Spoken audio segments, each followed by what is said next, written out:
ষড়যন্ত্র করার কিছু দোসররা, কিছু সংগঠন আবার নির্বাচনকে বায়চাল করার পায়তারা সৃষ্টি করতেছে। তাদের সাথে সম্পৃক্ত আওয়ামী লীগের দোসর, বাংলাদেশের বিভিন্ন সংগঠন, তারা চায় না বাংলাদেশে সুষ্ঠু নির্বাচন হোক। তারা জানে বাংলাদেশ সুষ্ঠু নির্বাচন হলে বিএনপি বিপুল পরিমাণ আসন নিয়ে সরকার গঠন করবে। করতে চাচ্ছে না, তাই সম্প্রতি ঢাকায় একটা খুনের ঘটনা ঘটছে। সেই খুনের প্রধান, সেই খুনের দায় বিএনপি তথা তারেক রহমানের উপরে দায় দেওয়ার চেষ্টা করছে, বিএনপির উপরে দেওয়ার চেষ্টা করছে। তারা সেই সংগঠনগুলো চাই মিথ্যাচার করে বিএনপিকে কলুষিত করার চেষ্টা করতেছে।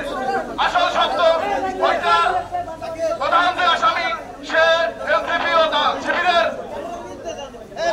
প্রোগ্রাম থেকে সে কিন্তু অ্যারেস্ট হয়েছে এবং যে লোকটা মারা গেছেন তিনি কিন্তু যুবদল কর্মী ছিলেন।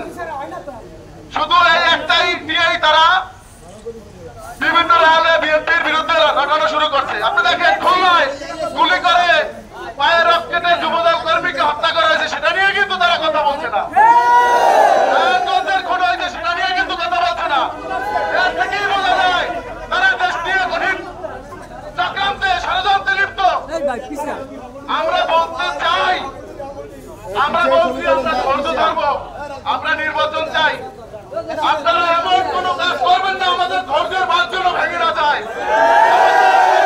যদি ভেঙে যায় তাহলে আপনাদেরকে শক্ত হাতে দমন করা হবে।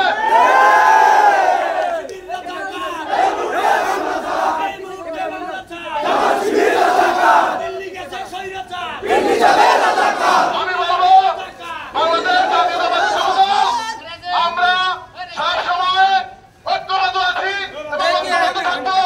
দেশ নিয়ে ষড়যন্ত্রকারীদের আমরা কঠোর হস্তে দমন করবো ইনশাআল্লাহ।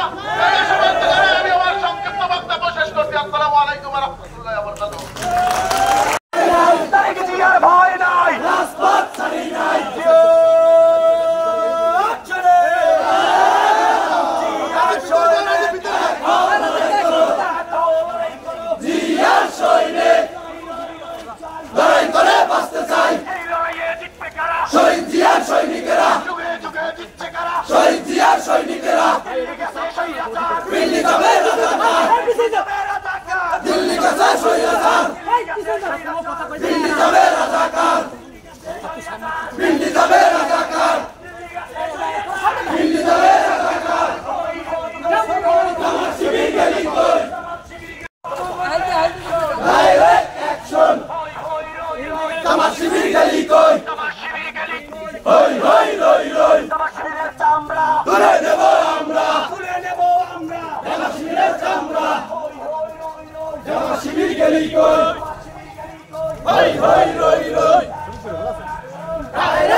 দলে